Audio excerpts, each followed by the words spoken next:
Hello everyone, आज हम लोग पढ़ेंगे माइकोप्लाज्मा के बारे में। इससे पहले हमने एक्टिनोमाइसीट्स देखा था।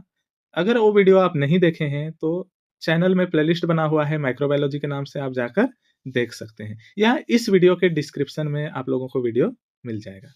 इंट्रोडक्शन के साथ शुरू करते हैं। माइकोप्लाज्मा किंगडम मोनेरा के अंतर्गत आने वाला एक जीव है, अर्थात हम कह सकते हैं कि एक प्रकार का बैक्टीरिया है। तो माइकोप्लाज्मा को हम बैक्टीरिया तो कंप्लीटली नहीं कहते, पर किंगडम मोनेरा के अंतर्गत आता है माइकोप्लाज्मा, इसलिए इसको हम लोग एक तरीके का बैक्टीरिया भी कह सकते हैं। माइकोप्लाज्मा विदाउट ऑक्सीजन जीवित रह सकता है। माइकोप्लाज्मा एक ऐसा माइक्रो ऑर्गेनिज्म है जो बिना ऑक्सीजन के भी जीवित रह सकता है। ये ज्यादातर प्लांट एंड जानवरों को इफेक्ट करते हैं, मनुष्य को कम इफेक्ट करते हैं। माइकोप्लाज्मा जनरली मनुष्यों को इफेक्ट करते ही नहीं है, ये जनरली प्लांट को इफेक्ट करते हैं और जानवरों को इफेक्ट करते हैं। ठीक है, तो सबसे ज्यादा प्लांट को इफेक्ट करते हैं। इन्हें पादप जगत का जोकर भी कहा जाता है, क्योंकि ये अनियमित आकार के होते हैं। कभी अलग शेप में दिख रहे हैं तो कुछ समय बाद अलग शेप में भी दिखाई दे सकते हैं हमें, क्योंकि इनके बाहर सेल वॉल नहीं पाया जाता है, इसलिए इनका शेप चेंज हो जाता है, अनियमित होते हैं, इसलिए इनको पादप जगत का जोकर भी कह देते हैं। हिस्ट्री देख लेते हैं।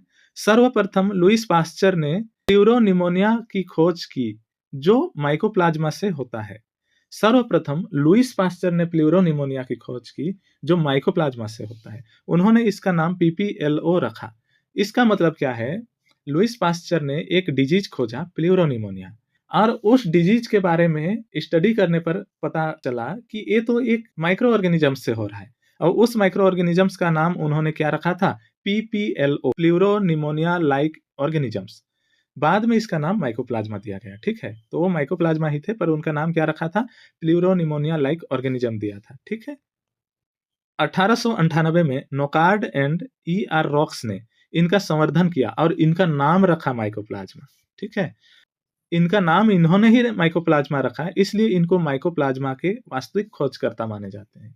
क्योंकि लुईस पास्चर ने तो डिजीज की खोज की थी, उनका मेन थीम नहीं था डिजीज किससे हो रहा है उसको खोजना, पर डिजीज की खोज की तो उन्होंने देखा था कि ये एक माइक्रो ऑर्गेनिज्म से होता है, जिसको उन्होंने नाम दिया था पीपीएलओ, यानी प्लूरोनिमोनिया लाइक ऑर्गेनिजम्स। उसी का नाम बाद में रखा गया माइकोप्लाज्मा।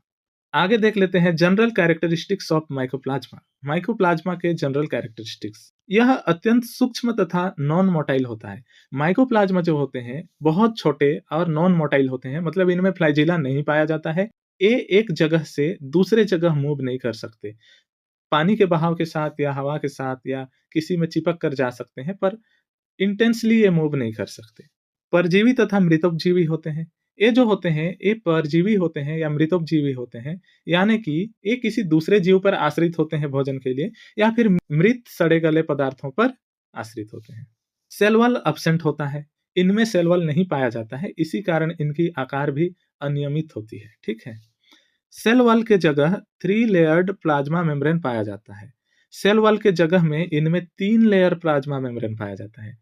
प्लाज्मा मेम्ब्रेन एक ही होता है जो बाइलेयर होता है, पर इनमें 3 लेयर प्लाज्मा मेम्ब्रेन पाया जाता है और सेल वॉल नहीं पाया जाता है। इनके अंदर रेसेनुमा डीएनए तथा राइबोसोम पाए जाते हैं।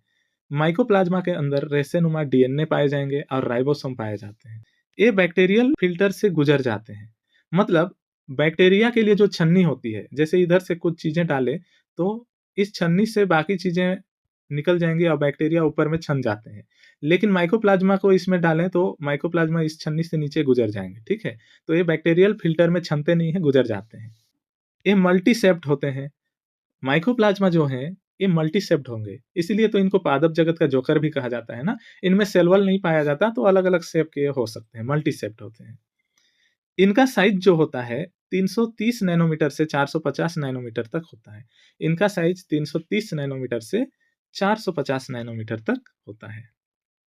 इनका स्ट्रक्चर देख लेते हैं। स्ट्रक्चर ऑफ माइकोप्लाज्मा, इसमें डीएनए आरएनए दोनों प्रेजेंट होते हैं। डीएनए की मात्रा 4% और आरएनए की मात्रा 8% होती है। मतलब जेनेटिक मटेरियल के रूप में इनके अंदर डीएनए एंड आरएनए दोनों प्रेजेंट होते हैं। डीएनए की मात्रा लगभग 4% होती है और आरएनए की मात्रा 8%, जस्ट डबल। ठीक है, इनकी झिल्ली की मोटाई 8 माइक्रोमीटर तथा परिधि 80 से 800 माइक्रोमीटर होता है। इनकी झिल्ली की जो मोटाई है वो 8 माइक्रोमीटर होता है और पूरे परिधि की लंबाई की बात करें तो 80 से लेकर 800 माइक्रोमीटर तक होता है, ठीक है? तो ये इनका स्ट्रक्चर है।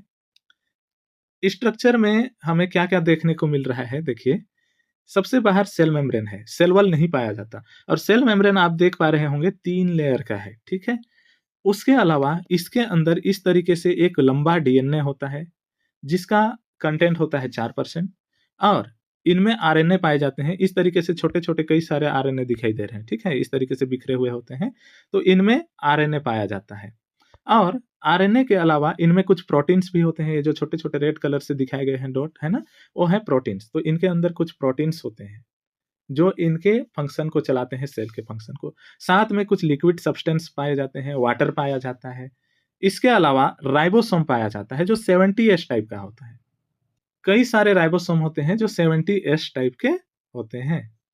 ये सिंपल सा स्ट्रक्चर है माइकोप्लाज्मा का, सिंपल सा एंड खूबसूरत सा है, ठीक है? इसको याद रख लीजिएगा। ज़्यादा इसमें चीज़ें याद रखनी नहीं है, सिर्फ cell membrane, ribosome, DNA, RNA और प्रोटीन याद रखने हैं, ठीक है? नेक्स्ट देखते हैं न्यूट्रिशन ऑफ माइकोप्लाज्मा। माइकोप्लाज्मा में न्यूट्रिशन कैसा होता है? सभी माइकोप्लाज्मा हेटेरोट्रॉपिक होते हैं, अर्थात ये दूसरों पर न्यूट्रिशन के लिए आश्रित होते हैं, दूसरों से अपना भोजन लेते हैं, ठीक है? तो ये किस-किस तरीके से होते हैं हेटेरोट्रॉपिक? पहला है सैप्रोफैटिक। ऐसे माइकोप्लाज्मा जो सड़े गले, सड़ लिखा गया है, सड़े गले पदार्थों से पोषण लेते हैं। सैप्रोफैटिक मतलब होता है मृतोपजीवी, मतलब जो सड़े गले पदार्थों से, जहाँ पे पत्तियां सड़ रहे हों या कुछ अन्य पदार्थ सड़ रहे हों, वहां से अपना न्यूट्रिशन लेते हैं, तब उनको हम लोग बोलते हैं सैप्रोफैटिक। तो ये जो माइकोप्लाज्मा होते हैं ये सैप्रोफैटिक होते हैं और कुछ माइकोप्लाज्मा पैरासाइटिक होते हैं।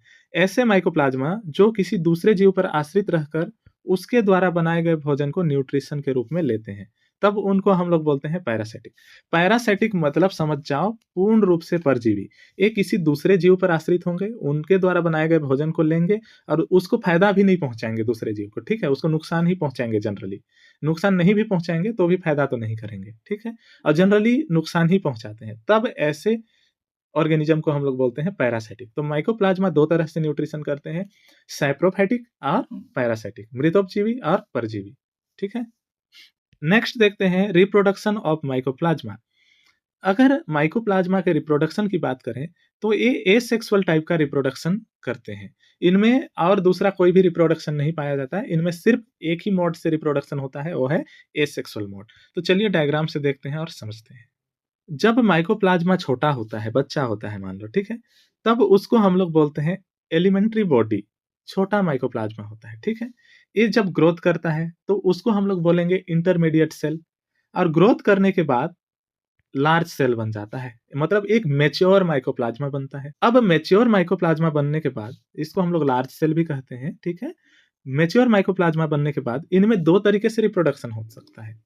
एक तो इनमें बीच में इस तरीके से कंस्ट्रक्शन हो, बीच का भाग सिकुड़े और ये सेपरेट हो जाए, दो अलग-अलग बन जाए, ठीक है? यहाँ से ये अलग हो जाए इस तरीके से और ये अलग हो जाए इस तरीके से, बीच से ऐसा सेपरेट हो जाए, है ना? तो इसको हम लोग बोलेंगे फ्रेगमेंटेशन द्वारा बनना। जब माइकोप्लाज्मा छोटा होता है, बच्चा होता है मान लो, तो उस टाइम इसको हम लोग बोलते हैं एलिमेंट्री बॉडी और जब माइकोप्लाज्मा ग्रोथ करता है, तब कुछ समय बाद इसको हम लोग इंटरमीडिएट सेल बोलेंगे। फिर पूर्ण रूप से जब ये परिपक्व हो जाएगा, मैच्योर हो जाएगा, तब इसको हम लोग लार्ज सेल बोलते हैं, जो मैच्योर माइकोप्लाज्मा होता है। अब माइकोप्लाज्मा मैच्योर हो जाने के बाद कुछ समय बाद रिप्रोडक्शन करता है। तो रिप्रोडक्शन क्यों ज़रूरी है? क्योंकि अपने पीढ़ी को आगे बढ़ाने के लिए, जनरेशन को आगे बढ़ाने के लिए रिप्रोडक्शन ज़रूरी है। तो इनमें 2 तरीके से होता है। एक तो ये बीच से इस तरीके से डिवाइड हो जाते हैं। इनके बीच इस तरीके से खाँच बनता है और यहाँ से डिवाइड हो जाएँगे। तो इधर 1 सेल बनेगा, इधर 1 सेल बनेगा और 2 माइकोप्लाज्मा बन जाएँगे। इसको हम लोग बोलते हैं फ्रेगमेंटेशन। इसके अलावा दूसरा और एक तरीका है कि ये माइकोप्लाज्मा जो है, इसके अंदर छोटे-छोटे इस तरीके से स्पोर लाइक स्ट्रक्चर बनने लगते हैं और बाहर का भाग स्पोरेंजियम के जैसे बिहेव करने लगता है। तो ये जो अंदर के स्पोर लाइक स्ट्रक्चर हैं, इनको हम लोग बोलते हैं एलिमेंट्री बॉडी, जो इनके अंदर बन रहे हैं। जब ये एलिमेंट्री बॉडी बन जाते हैं अच्छे से, तब ये जो बाहर का सेल है, ये फट जाता है, ठीक है? जो मदर सेल होता है, वो फट जाता है और मदर सेल के बर्स्ट होते ही यहाँ से एलिमेंट्री बॉडी बाहर निकल जाते हैं और एलिमेंट्री बॉडी बाहर निकले तो एलिमेंट्री बॉडी ग्रोथ करेंगे, फिर इंटरमीडिएट सेल बनेंगे, फिर लार्ज सेल बनेंगे। उसी प्रकार दूसरे मेथड में भी जो एक सेल इधर बना था, एक सेल इधर बना था, तो ये भी एलिमेंट्री बॉडी कहलाएंगे, ये भी एलिमेंट्री बॉडी कहलाएंगे, क्योंकि ये अभी छोटे हैं। फिर ये भी ग्रोथ करेंगे, इंटरमीडिएट बनेंगे, फिर लार्ज सेल बनेंगे, फिर इनका रिप्रोडक्शन होगा। इस तरीके से इनका रिप्रोडक्शन का साइकिल चलते रहता है।